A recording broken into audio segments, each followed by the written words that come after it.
Merry Christmas, happy holidays to all of you out there. This is the Friendship News Hour presented to you by Bummer Dude Media, and today is December the 29th, 2022. His name is Alex, my name is Frank. Howdy, partner. Merry Christmas. Howdy, Merry Christmas, Happy New Year. Christmas. What a year it's been. You bet, man. I figured instead of drolling on about our holidays, which nobody cares about, I pose you a question. It has nothing to do with holidays. But I thought it plenty mind-provoking, and I was curious to your thoughts. What is a habit that was either imparted on you or one that you picked up along the way that has changed your life forever? A habit. And I will qualify this just a little bit more.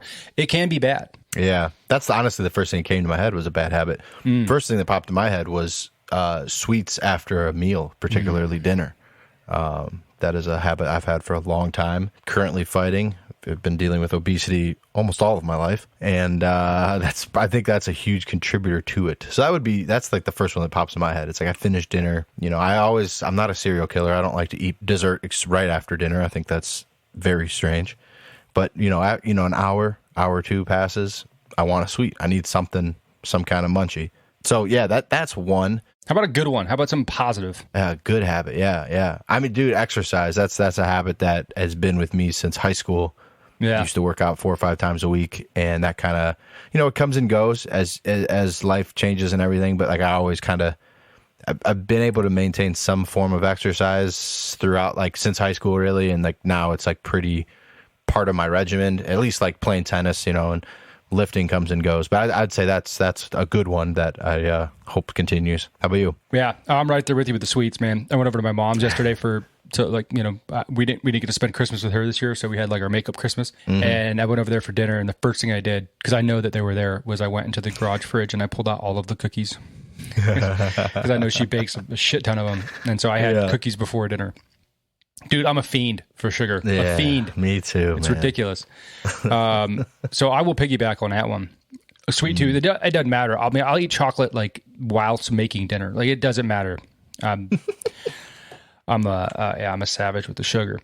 Yeah. A good one. Exercise. That's an excellent one. And I'm trying not to be influenced by the tweet where I saw this question, but I can't help but think about having the presence of mind to make a decision for myself without a thought of how people are going to think about it. Mm-hmm. You know what I mean? Yeah. Putting blinders on and just going forward with what I want to do with what I think is correct, instead of waiting on input from other folks about. You're saying that's a habit of yours? Yeah, that's one that I've formulated on my own. Because I used to be the opposite. I used to be, okay, but if I'm going to make this, I have to think about how this person's going to think about it, how this person's going to think, how are they going to receive it? I used to be like that. Maybe say you were more submissive. Now you're more dominant. Yes. I mean, kind of, For sure. Yeah, absolutely. Not sexually, I'm not trying to get in those weeds. But we won't talk about those habits.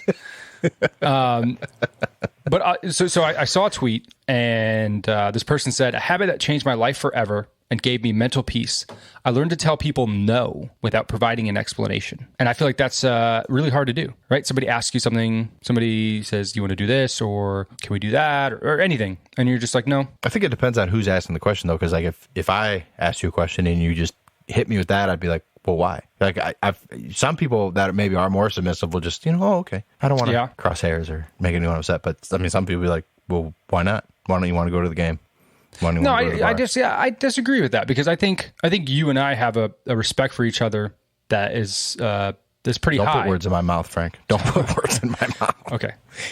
My assumption is that we respect each other highly.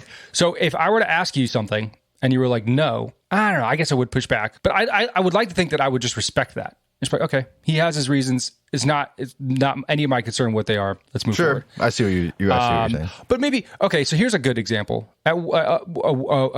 Somebody at work, right? Mm. Hey, I need this, or hey, can you help me out with that? No. I guess for professional courtesy, you give them a reason, I'm busy at this, or sure, I'm blocked. Yeah. I don't have the bandwidth, as they say. Mm-hmm. But I saw that and I was like, what is a habit that has given me peace, that is positive? And the one thing I can think of is just forging a lane and having the courage to continue on forward, knowing that it'll probably piss some people off and ruffle some feathers here or there. I was going to say, yeah, you're saying it as a good thing, and I see how you're portraying it as a good thing, but could that also be conceived as like, oh, that guy's a dick? Yeah, no, it could. But here's the beauty, and here's where you find solace in that, is that that is not your problem. True. That is 100% the person that thinks that you're a dick. That is their problem, 100%. And that is where I relish in the the atmosphere of creating my own lane. And that's where it helps when I say, like, I don't really care what other people think. It's not 100% true. I absolutely do care what people think. But in context, if somebody's pissed off or there's some sort of animosity or whatever, and I'm not confronted as a man, hey, you did this, or hey, you made me feel this way. Somebody just wants to say something about what I'm doing. That's their problem. And I more power to them. Hope they figure it out. But that has created in me a peace, a serenity, a feeling of secureness that I can never give up, or that I hope I never give up. I like it. I like it a lot. Just don't shut yourself off from others, Frank, because we can learn something from everyone. You don't know everything. Again, I begged it. No, I'm kidding. I definitely don't. I was waiting for you to go, no. That is good. There is something new we learned from everyone. We, sir, have learned a lot this year. From each other, from others, and from being able to cover the news of the day. Given that the new year is 3 days away, I figured it's only right that we recap the year that was 2022. What do you say? Yes. See, I have not looked through this list. This is Wall Street Journal's biggest news stories of 2022. So bear with me as I find the good nuggets, because there's certainly going to be some dull ones here. The first thing, and this is in chronological order. So the first thing that shows up is January 3rd, 2022. Elizabeth Holmes is convicted. You remember her? Elizabeth Holmes. My name is Elizabeth Holmes. I'm the founder of Theranos. You don't remember this woman? Oh, yes. Talks like she created a more deep, manly voice to be taken more seriously. She was convicted of fraud. She was a CEO, founder of Theranos. She was portrayed as this big, huge prodigy. It turns out she was a total fraud, and she's now spending 11 years in prison because of it. So she was convicted on January 3rd. The same day, Apple hits $3 trillion in market value, the first company to ever do that. Inflation increases. We knew that. January 18th, Microsoft agrees to acquire Blizzard. That was a big deal, and that's still going on. They're still tied up in legal battles in that one. And that's about it for January. We didn't cover this because it wasn't a story, but when it became a story, we talked about it.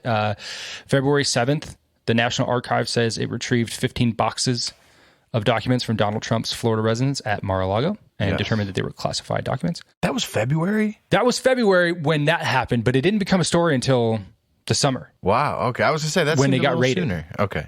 Yeah. Okay. Gotcha. Yeah. Let's see. February 13th, the Los Angeles Rams come from behind in the closing minutes to win Super Bowl. I don't know. They won the Super Bowl. Beat the Cincinnati Bengals 23-20. That was February 13th. February 15th, Remington Arms agrees to pay $73 million to the families who lost loved ones in the Sandy Hook Elementary School shooting. First time that a gun manufacturer has paid victims of a shooting, which is a pretty big deal. Big deal. February 17th, we recall a ton of baby formula from a Michigan plant, compounding in supply chain problems across the world and causing months of shortages in baby formula. And then definitely the biggest story of the year, February 24th, Russia invades Ukraine. God, that does not seem that long ago, dude. Yeah. What a February 24th. Year. Jesus. And then the same day, U.S. and its allies imposed stiff sanctions on Russia. And that, obviously, still going. Here's one thing related to that I noticed this holiday season. I wanted to see if you did too. Did you notice that gas dropped a shit ton right before Christmas? I did. Well, is there a reason for that? Because since all these sanctions and stuff went into place, it's been skyrocketed. But it was down in the twos out here. I'm like, what? Where are we? Yeah, I have no clue. I don't know. I hadn't heard a story about that, but I did notice that gas was down a bunch. Yeah. We point out a lot of things you do wrong, but thanks, Joe. Thanks, Grandpa Joe. Purdue Pharma on March 3rd agreed to pay $6 billion to settle lawsuits accusing them of fueling the opioid crisis. If you ask me, they got off small. March 16th, this is big, and this will have ramifications throughout the next year and beyond. The Federal Reserve officials vote to lift interest rates to slow inflation and pencil in 6 more increases by year's end, the most aggressive pace in more than 15 years. Hey, here we go. March 27th, Will Smith slaps the shit out of Chris Rock on stage at the Oscars shortly before winning the Best Actor award. That is, okay, so that is the craziest part about all of this. He won the award for Best Actor that night, the night he smacked Chris Rock. That shit was crazy, dude. That was a wild time. He's got a new movie coming out I'm really very interested in. About him as like a slave. It looks really, really good. Yeah. Well, right on. Did you see the movie that he won Best Actor for? No, I did not. I want to. That was the movie about the Williams sisters, right?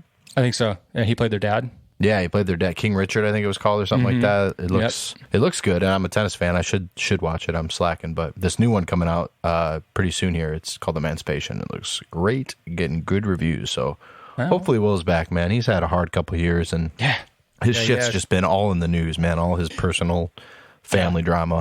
I feel bad for him. It does suck, man. Being a celebrity, having your shit all out there, not fun.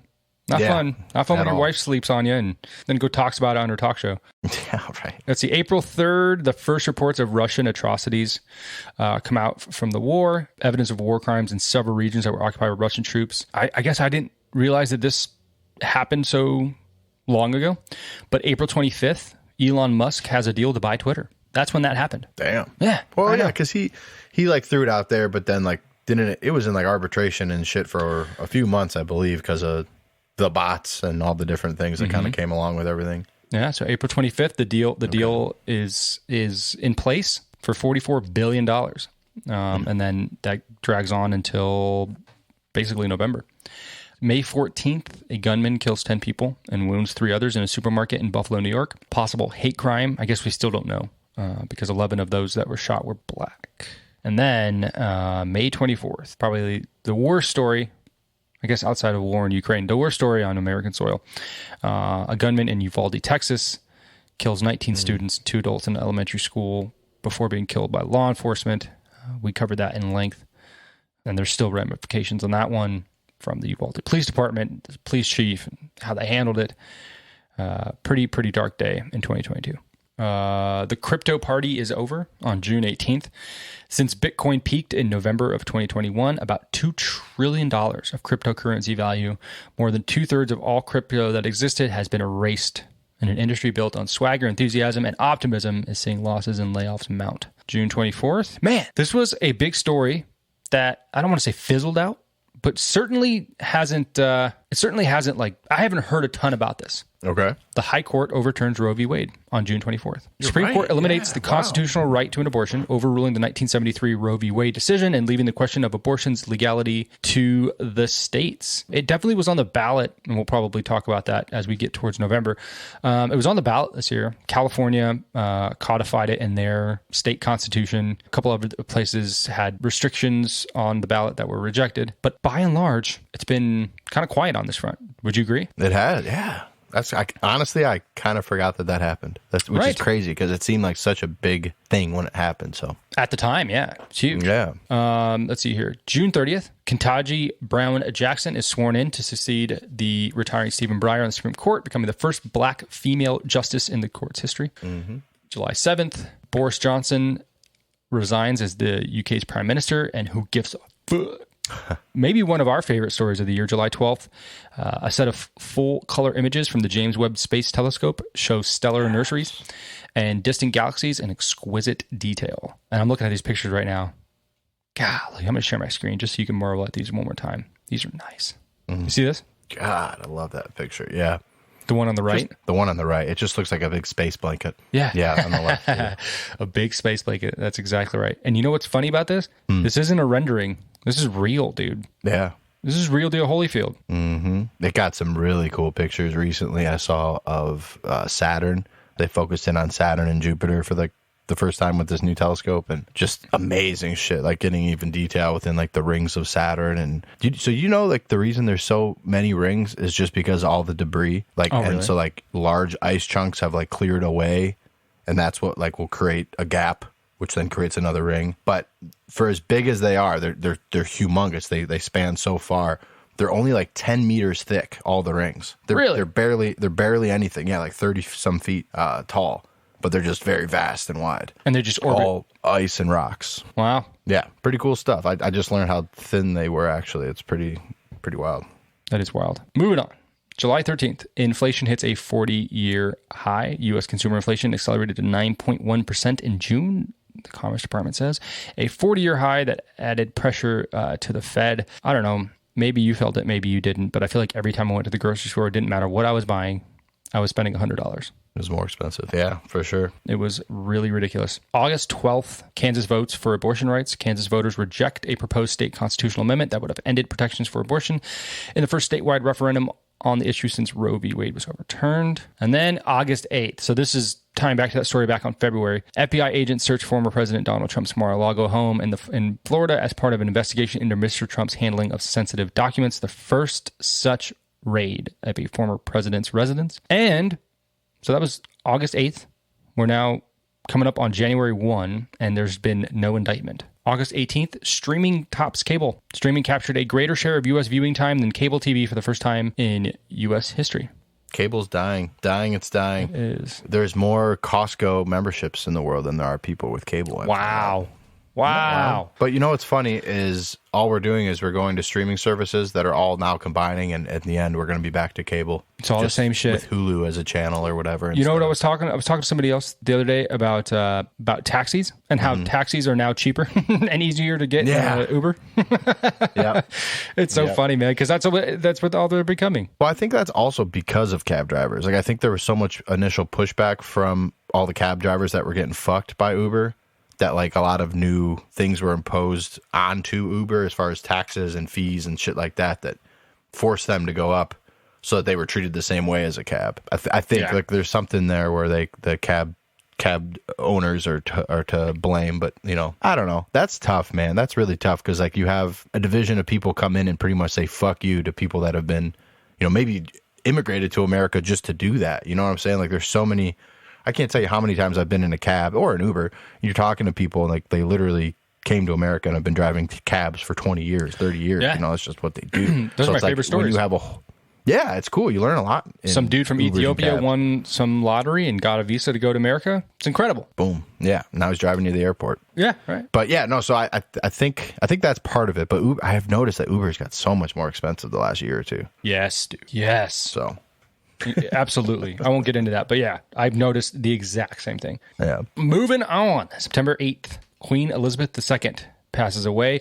Britain's longest serving monarch dies at 96 years old after 7 decades on the throne. Her son Charles III becomes king. And a nation weeps. As is tradition. September 17th, large-scale protests erupt in Iran over a woman's death after a dress code arrest. In the coming weeks, that will grow into a broader movement seeking an end to the country's system of Islamic governance. Yeah, I heard a story about this the other day, and it was about sort of I guess the theme of this story was like the pushback against the status quo. Before the Islamic Revolution in Iran, people were really upset, maybe not to the same degree, but really upset with the Shah in Iran, right? And they wanted change from the Shah for change's sake. Back then, Iran, very liberal. Women could dress how they wanted. It was, you know, an incredibly liberal space with a bunch of really cool things happening. But people thought that the Shah was too heavy-handed, and so they wanted change. And in an attempt to overthrow him, created a power vacuum, and then came the Islamic Revolution in Iran. And now people have the change that way back then that they were asking for, but they didn't really know what they were asking for when they were asking for it. I thought it was an incredibly interesting story. In any case, this is the start of those protests in Iran. September 23rd, just weeks after becoming prime minister, Liz Truss is resigning from the prime ministership. I don't know how you would say that. She's leaving her post as prime minister of the UK as the UK is in disarray. Did they replace her? Yes. They did? They did. 3 prime ministers in 1 calendar year. Wow. Yeah. How about that? September 28th, Hurricane Ian makes landfall in Florida as one of the strongest storms on record to hit the U.S., causing widespread destruction and flooding, knocking out power to millions. October 6th, President Biden issues marijuana pardons. He says he will pardon thousands of people convicted of simple marijuana possession under federal law and urges governors to take similar action. October 12th, a jury orders Alex Jones to pay $965 million in damages, $5 million short of $1 billion, for repeatedly calling the 2012 Sandy Hook school massacre a hoax. The judge in the case will later add $473 million in punitive damages. Here we go. October 25th, a new leader in the UK. UK Prime Minister Rishi Sunak pledges to repair the damage caused by the tax policies of his predecessor, Liz Truss, who had the shortest tenure of any British Prime Minister in history. October 27th, Meta stock plunges. Facebook parent Meta Platforms loses nearly a quarter of its market value after posting a second consecutive revenue drop and growing metaverse losses. The stock is now down more than 70% in 2022. Ouch. Sorry, Mark. Yeah. Sorry about it. April 25th was when the deal was in place for Twitter, and then October 27th, Elon Musk acquires Twitter, closes his on-again, off-again purchase of Twitter, and begins his reign by firing the company's top executives. And walking in with a sink, symbolizing, yes, let that sink in. This is the picture I'm seeing here. Which is pretty funny. Let that sink in. That's really funny. Yeah, pretty funny. October 29th, there's a tragedy in South Korea as more than 150 people perish from a crowd crush in one of Seoul's popular nightlife districts following a massive turnout for Halloween weekend. November 5th, the Houston Astros win the World Series, defeating the Philadelphia Phillies. Should have been the Padres. Should have been the Padres. Midterms elections happen November 8th as the Republicans narrowly take back the House and the Democrats remain in power in the Senate. A second crypto collapse of the year spells doom for FTX and owner Sam Bankman-Fried. A string of shootings happened in late November, starting with shootings at the University of Virginia, stabbings at the University of Idaho, and then a shooting at a nightclub in Colorado Springs, and then capped off by a shooting at a Walmart in Chesapeake, Virginia. That's the thing about these recaps. There's like not a lot of detail. So it's just like, here's some news, and here's some really shitty news. Yeah, right. November 27th, protests erupt in China over President Xi's zero-tolerance approach to COVID-19, an unusual challenge to his authority. Did you see I meant to ask you this before, but did you see the broadcasts of the Olympics in China and how different it was from everywhere else in the world? Not during the Olympics, I'm sorry, I misspoke, the World Cup. They like weren't showing the crowd ever because there was tons of people with masks off and everything like that living life. And in China, they don't do that yet. So nowhere in China was any of the fans or any stands or anything like that. It was always just on the field, on the players. Crazy. Which is, it's just trying to completely censor an entire month-long event. It's got to be a bitch. Well, along a similar vein, on December 7th, China retreats on its COVID policy. They drop most COVID testing and quarantine requirements and a hasty shift away from its zero-COVID pandemic regime in the wake of national protests. Mm. December 8th, Brittany Griner is freed from a Russian prison and is returning home through a prisoner exchange for a Russian arms dealer. Possibly the biggest arms dealer we've ever had in custody. But we got her. Yeah, we got her. We got her. Joe, we did it. FTX founder Sam Bankman-Fried is charged by the U.S. With fraud and conspiracy on December 13th, a day after being arrested in the Bahamas. December 13th, protection for same-sex marriages. President Biden signs a bill that gives federal recognition to same-sex and interracial marriages and requires states to recognize marriages that took place in states where they are illegal. That was an interesting one because it was basically like a political win. I'll say, we never really talked about that one. Yeah, because it was never a thing. They were never in jeopardy. Yeah, I didn't realize they were either. I don't know. No, they weren't. It's basically like we're recognizing what already is, and like like taking like a political victory lap kind of thing. Yeah, right. December 18th, Argentina wins the World Cup and perhaps the greatest World Cup final game to ever occur. They beat France in PKs, which I would like to make formal declaration right now that PKs be abolished from international soccer tournaments, perhaps all soccer tournaments, and be replaced by a golden goal period, untimed period, golden goal. PKs are bullshit. I think you should still do your extra time because it's fair there. But once you hit 120 minutes, golden goal, baby. Golden goal, baby. Let's go. Ridiculous. Totally agree. It's ridiculous that this level of, not saying Argentina didn't earn this, but France would have earned it just as much had they won in PKs to let something like this go to something as trivial as penalty kicks. It's a guessing game at the end of the day. You can't really be good at PKs. You can, but you can't. Just so you can't be good at blocking goals. You can, but you're guessing at the end of the day. Right. In the NHL, you would never see a Stanley Cup final game end in PKs or end in shootout. Just wouldn't happen. Shootout, yeah. I think it's ridiculous. But in any case, Argentina wins the World Cup, and Messi is solidified as the greatest footballer to ever grace the planet Earth. 2 days before Christmas, a powerful winter storm leaves more than 1 million customers without power and brings flooding, fatalities, cancel flights, and dangerous driving conditions to about 2/3 of the nation over the Christmas weekend. You want to hear about some crazy ass shit regarding that? Yeah. So that happened, you said 23rd. So it was like, Thursday, the shitty weather here in the Midwest kind of continued into like Saturday morning, basically, and then kind of was done. Didn't get as much snow as they advertised we were going to get. People were saying upwards of 16 plus inches. That did not hit us in the Midwest. What we did get, though, was a decent amount of snow that then, kind of melted a little bit or whatever, turned into ice. And then that's when the temperatures dropped to like sub-zero temperatures. We were down under zero for at least a day or two. And it was extremely windy, super, super bad in like Indiana, where it's like pretty much just open farm fields. So that all happened Thursday through kind of like Saturday morning. I'm driving back home after the holidays on Monday, coming back, from Toledo to Chicago. It's about a 4.5, 5 hour drive. Weather conditions were totally fine. We passed, and we kept account the entire time, 51 vehicles that were run off the road, jackknifed, semis that were flipped upside down. I'm not kidding you, Frank. 51 of them. It was unbelievable. Like, we saw a couple as we got right into Indiana, like Ohio-Indiana border, and we're like, oh, that's crazy, man. Like 4 in a row. It must have been like really bad here. And then we just got passing them. And dude, these trucks, I don't know what you do to unflip a semi or like to get that kind of thing out. Like, you got to bring in cranes at that point, dude. Yeah.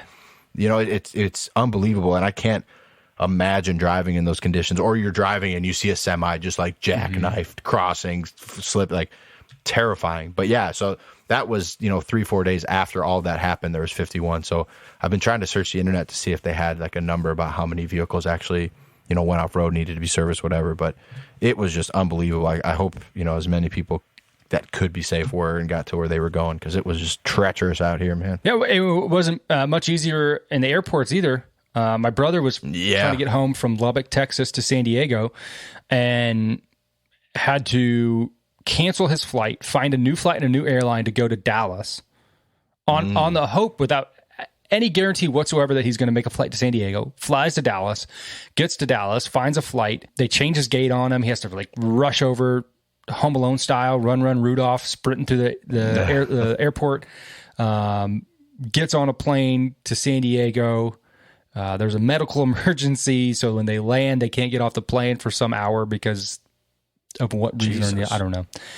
And then I don't know if you heard about Southwest, but they like their planning or their scheduling system completely crashed, like the day before Christmas.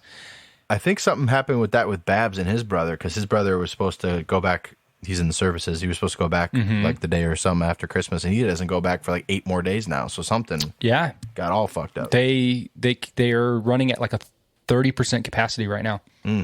Canceled more than 2/3 of their flights. I know, dude. Wow, man. Absolutely brutal. Absolutely brutal.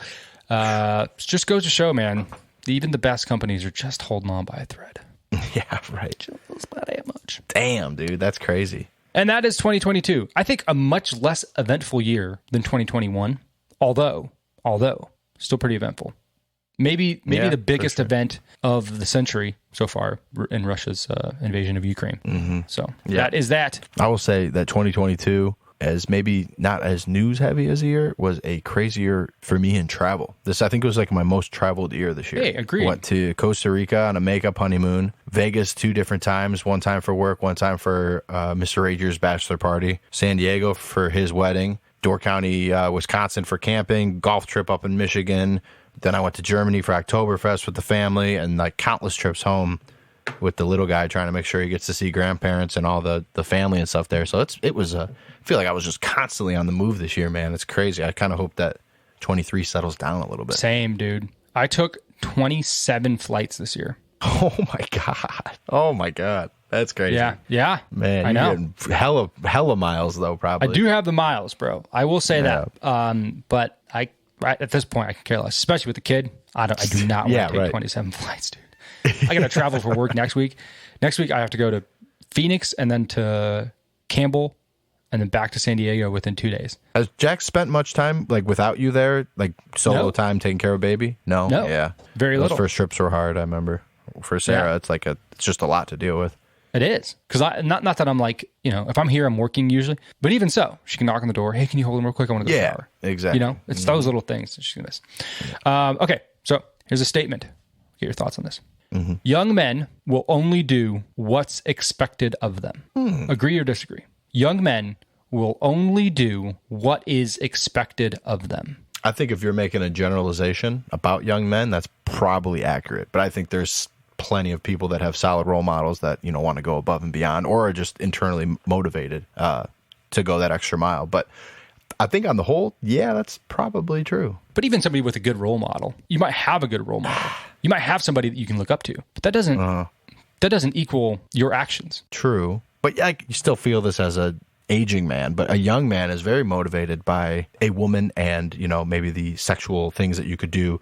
So a young man is very motivated to go above and beyond to show that he is a good partner.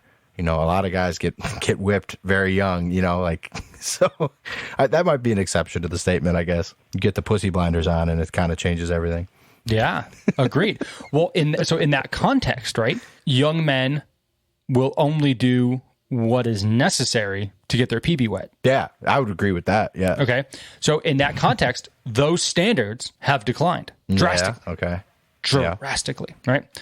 I think we've talked about it on the show. I think we kind of know generally like the feeling of single parent families, kids getting raised without their father.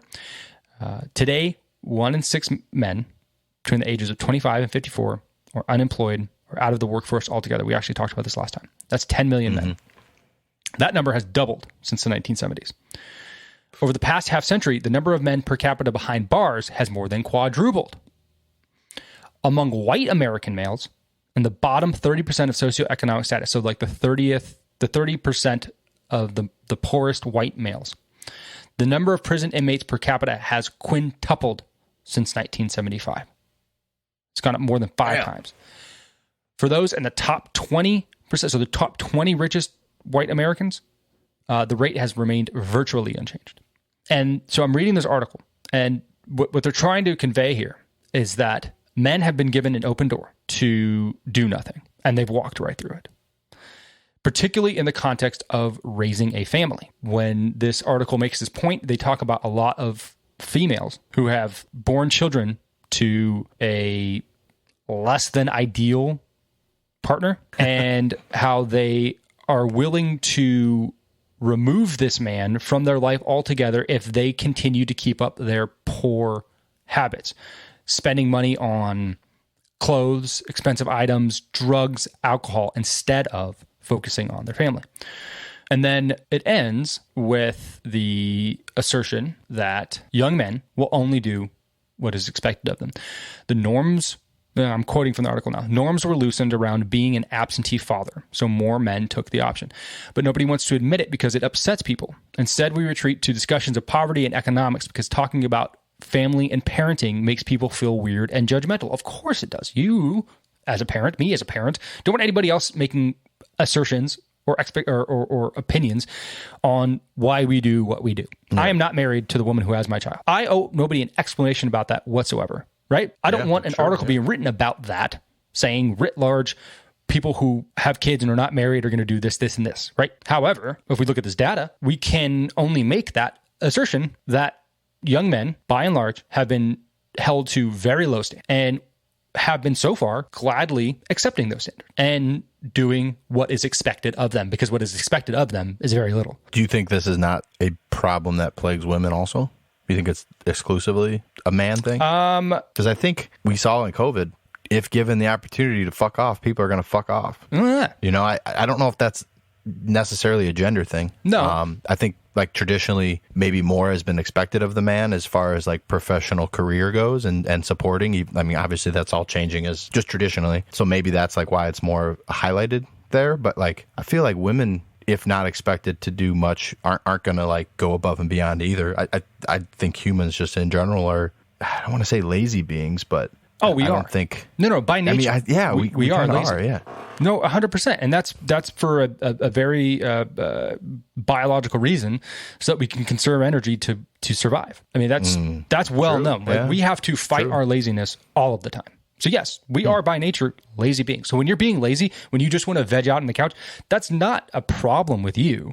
It's something that you're fighting against that is ingrained inside of you. So yeah, I do think that we're lazy. And that's why I think that this article is so great, because it explains that there was a time, let me see if I can find it here. They have a figure of let's see. So in 1960, almost 95% of working class families had two parents. And then in 2006, that's fallen below 35%, right? Damn. So there's a standard. And this is in a very small sample size of a area in America, but I think accurately portrays what's happening by and large nationwide. That there's a massive divergence from families with two-parent households. So if we are by nature lazy and we continue to give into this and to make things easier for people and to make things to give people a means to exist without having to do a whole heck of a lot to do so, then we're seeing people take those options. You couple that with drugs, as many drugs as you could possibly want at any given time. The amount of men who are willing to do things that would set them in prison, and this goes for all races, all demographics of males, and the abundance of families that are now single parent homes, whether that's from incarceration or that's just from, whatever it is, whatever the reasons are that this is single family homes. I think a lot of the blame has to go onto men and how we allow for this terrible behavior for men to continue and continue and continue. I feel you, man. I totally feel you. But like with the revolution, you could call it like the sexual revolution or like the progression of women over the past 50 to 75 years, and they're, breaking the chains of being the stay-at-home mom and all this other stuff. I have to say that there is much to blame in this scenario as men. Like, I don't think it's always on a man to be like a sole provider, or like that's what it has been 50, 60 years ago. But like, I think it's just as much on women these days to kind of like step up and do this as well. Like if all things are going to, all things are equal and we're all on the same playing field, and a woman can do as much as a guy can, which is true. But like, I feel like this stuff, then we can't just be like, oh, men suck. We need to, it's all on men to fix. Like, it's hard for me to get behind that if we're also saying that like women are as empowered as men are. So the man, which they should be. The man of 2022 and the man of 1935 biologically are the same man. Sure. The only thing that has changed is the circumstances with which they're in. So I don't think that men are bad at all. I don't think by nature men are deceiving or able to just divorce themselves from a family that they've created. I don't think that's an inherent trait in men. I think their circumstances have shaped those decisions, and I think that's what this article is talking about. It's not the man. It's not that men are bad. It's that we've put them in circumstances that have allowed them to be shitty, and they've taken the opportunities that we as a society have given them. Yes. Okay. Yes. The creation of the birth control pill has allowed for women to not be beholden to a sexual partner and be afraid that they're going to get pregnant, and so that they can go and live their life and be free to be in a relationship with somebody. And if it doesn't work out, great. But that's also given men an opportunity to be not accountable for their actions sexually, especially if they know that their partner is on birth control. So they can go and they can not treat this woman as respectfully as they would need to if the stakes were a child, right? So just give yourself that perspective, and then expand that upon 4 or 5 decades of men, and then you get what you see when you go to college, right? It's just a big sex part. Why? Yeah. Because we have given men zero consequences for their actions, and we have allowed them to be pigs. We have allowed them to not take responsibility for their actions. We have allowed them to go and just run wild. And as men, especially young men with very little understanding of emotions, we've encouraged that. Like, listen to any popular female hip hop artist right now, even R&B. they're talking about sex. Like that's what sells. Dude, have you seen that? Have you seen that video that's been circulating? It's one of my favorite videos.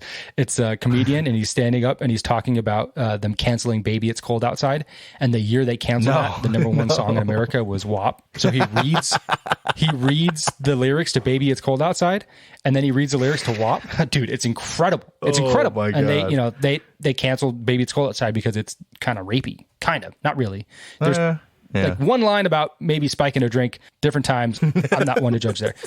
I mean, hey, Rick Ross not too long ago said I put a Molly in her drink. She didn't even know it. He's still making music. I did not know that. Really? I did not know. Dude, I had no idea.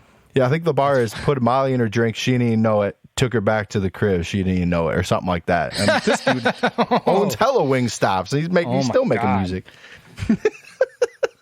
That's statutory rape, bro. So why are we canceling "Baby It's Cold Outside"? It's a great song. Yeah. But here's at the end of the day, the mother, whether it's the woman, whether it's fair, unfair, or otherwise, they are with that child if they become pregnant. The man has been given the option to be not present. The woman's given the option to not have the kid also. Okay, but what do you say about all the women that haven't taken that option? Is it only on the man? Like, if a man doesn't want to have a kid and a woman says I'm going to have this kid, I don't know. I can see how that sucks for the male to then have to step up. Present me a scenario where a man is the father of a kid and doesn't take care of him, and that is the woman's fault. No. I'm not saying that. I'm saying a guy who's just was casually fucking around on a weekend, got a girl pregnant, says, yo, I don't want to be a dad. She says, well, I want to have this kid. I can see how it's harder for that dad to be like, okay, I'm going to, fuck it. Like I'm going to full force into this thing, off of a mistake. It does happen. That could be the best thing he ever did. Well, but that's the exact attitude I'm talking about. Yeah. Is that's the standard. That is the standard. It's not the gold standard. That's the bare minimum standard. But why is that all on the guy? The woman was just as promiscuous. Okay, but it doesn't matter. It doesn't matter, right? We're not even talking about whose fault it is. We're talking about, are you seeing what situation that you're in, and are you going to take responsibility for it or not? Whose fault it is at that point doesn't matter. The baby's there, right? So if the mom's having the kid, baby's there. Boom.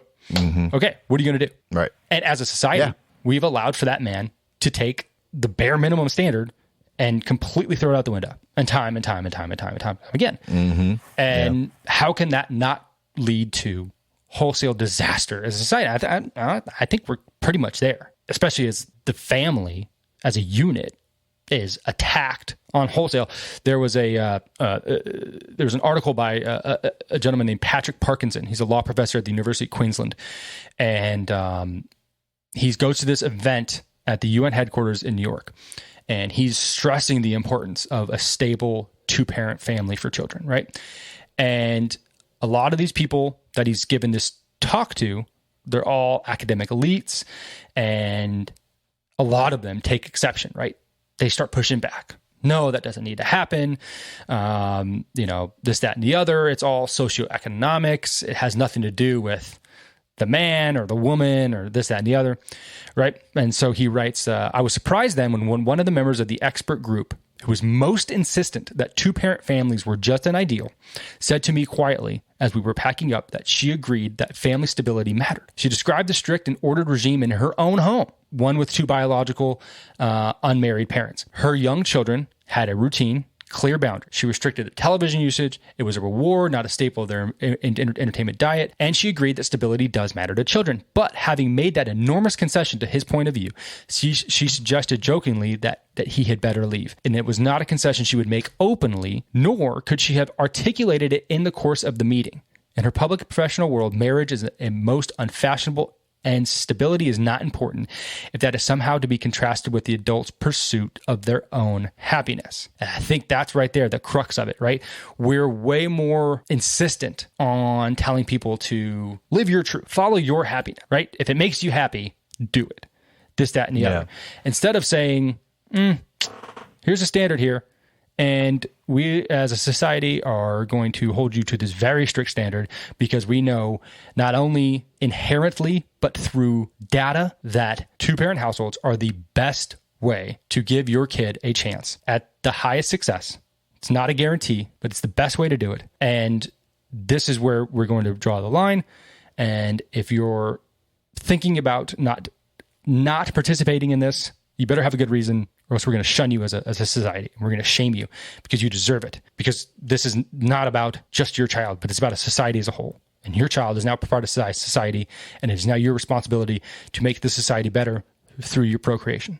And that's not a message that we're sending out. I don't know why.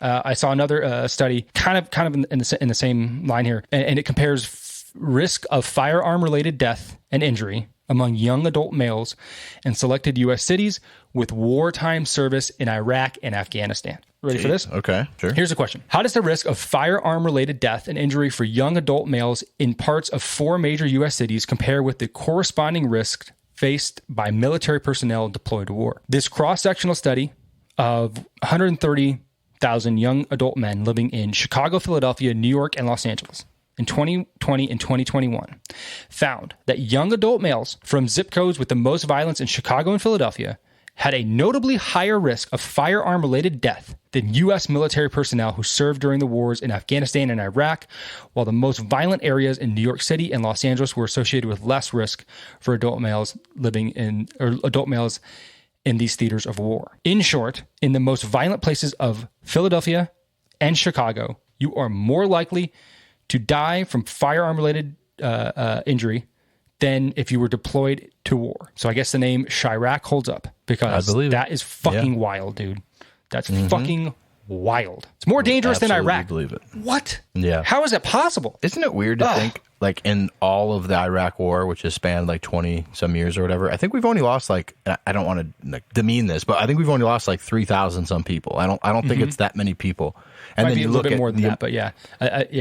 It's much shorter than something like World War II or Vietnam. I was going to say, yeah, in World War II, we lost, I think it's like 500,000 almost. I think that's what it is. I think it's about 500,000. And then obviously all the other nations lost people. So, and that was a war that lasted, what, 5 years? 19, less than that, 3.5, 4 years. Yeah. So I just wonder, like, is that a result of our warfare technology advancing so much that we don't have to use the tactics we used to, or just kind of send bodies at the problem? Or if just for sure, the guerrilla warfare style of the Middle East kind of makes it totally different battles, you know? I don't know that, like, even in Ukraine right now, it's not like we're bringing our army to meet your army, right? I mean, planes were barely, a thing in World War II. So, yeah, it's the development of war, the development of how you fight, going building to building in an urban area versus fighting in a field in France. Yeah, for sure. Yeah, and we got to fight more carefully in Iraq because they're like basically surrounding themselves with civilians that you can't roll in and fuck them up. Yeah. So, okay, before we get out of here, I had this crazy story from over the weekend that took place in Columbus and Indianapolis. Just wild stuff. So I wanted to share it with you guys. Sarah told me about it. And I was just like, whoa, holy shit. So basically on December 19th,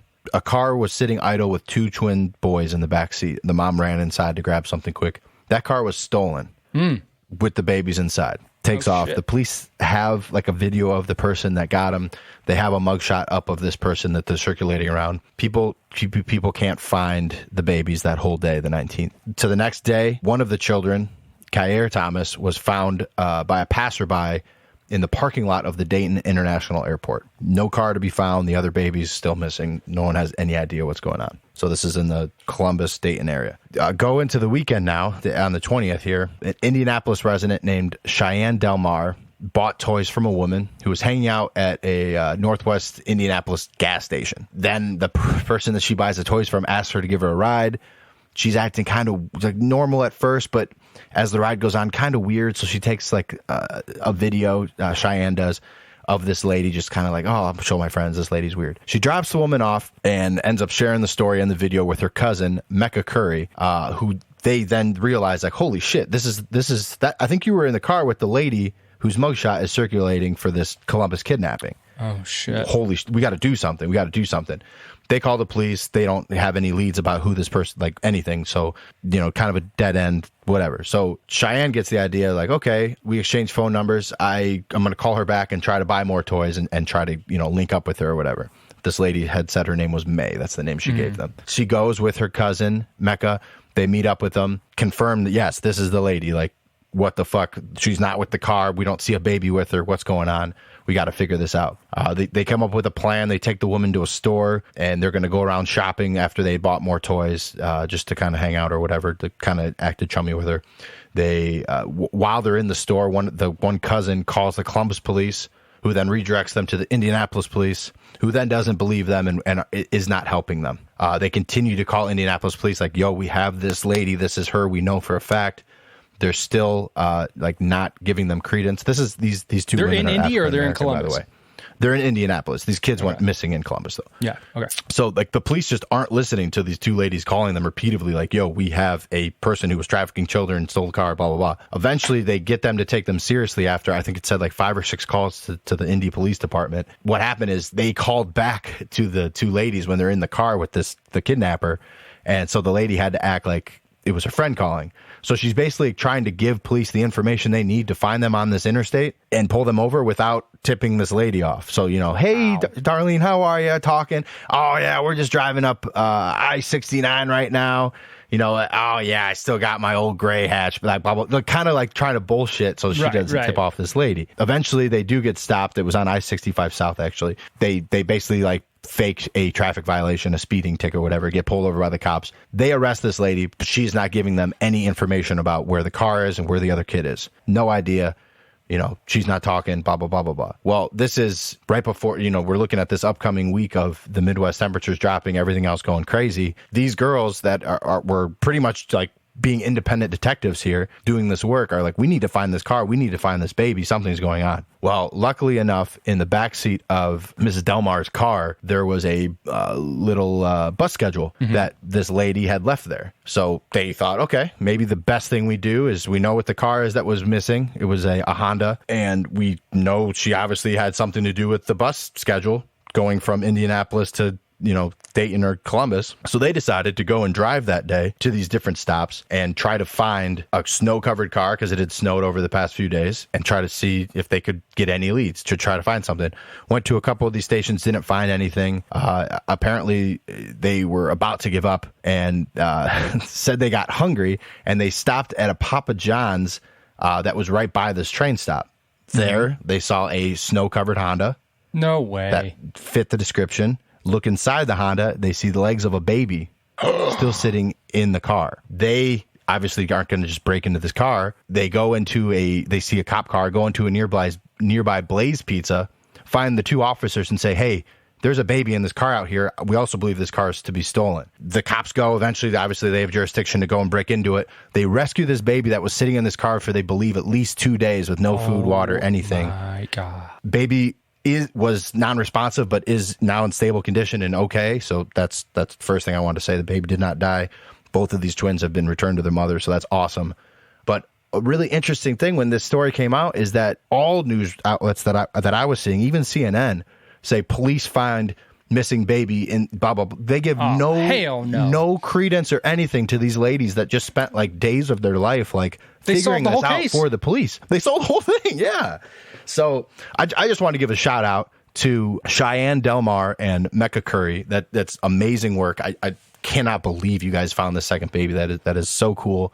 This lady, I think, the lady that called herself May, had a slew of mental, all kind of problems and shit like that. But I mean, obviously, if you're going to leave a kid in a parking lot of an airport and another one just in a parking lot of a Papa John's, but good on them. I hope that these news outlets kind of correct the reporting of the story, because it's just amazing to see the dedication of these people. And, you know, it seems simple as I read the story back, but to think of all that shit in the moment, retrace the bus stop, it's just way. It's great, yeah. Man. No way, and that's no slight on police, but to reunite a family with their baby like that, that is yeoman's work. Yeah, good on so you. Give credit where credit's due, and luckily that mother got to spend Christmas with both of her twin baby boys. So it has a happy ending, but just a crazy story, just with kind of a bunch of twists and turns. So I just thought I'd bring it up. Excellent story, Al. Way to send us off here. We're not going to do picks this week because kind of ran over. And I lost in the semis of both my leagues, so I don't give a fuck about the NFL anymore. Go Lions. Ouch. I'm in the finals. Let me just make sure. I haven't even checked. I'm pretty sure I'm in the finals against A1 Brian Duncan. Oh, baby. And I plan on fully shitting down his throat. In our league? No, this is in his this league I've been doing with them for, gosh, I don't know. Dude, I had an 80% chance during those games. Had an 80% chance of winning both of them. I hate lost projections. both of the games. I know I hate projections, bro. I got so confident. I'm talking to Zach, who I think won the other game in that league. I'm like, dude, you just want to split the pot? You know, no, for fucking not. For nothing. I deserved it. Well, if you're in the fantasy finals this week, good luck to you. Unless your name is Brian Duncan, then you can go fuck yourself. Oh, man. Well, everyone have a good New Year's. When you return, one of the hosts might have a new tattoo. It's hard to tell, but there's a chance. Maybe. We haven't set any timelines on that yet. I still got 3 days, too, to go. It's true, yeah. There's still is it worth spending the rest of my life in prison to not get this tattoo? I'm not going to... No details. You might edit that out. They don't take that lightly. In the meantime, if people want to find us on all our social networks and all that stuff, send us an email. Where can they do that, Frank? You can hit us up on Twitter at FriendshipNH. You can find us on TikTok and Instagram. Same handle, Friendship News Hour. And you can send us an email, bummerdude.media@gmail.com, BUMMERDUDE.media@gmail.com. See ya in 2023.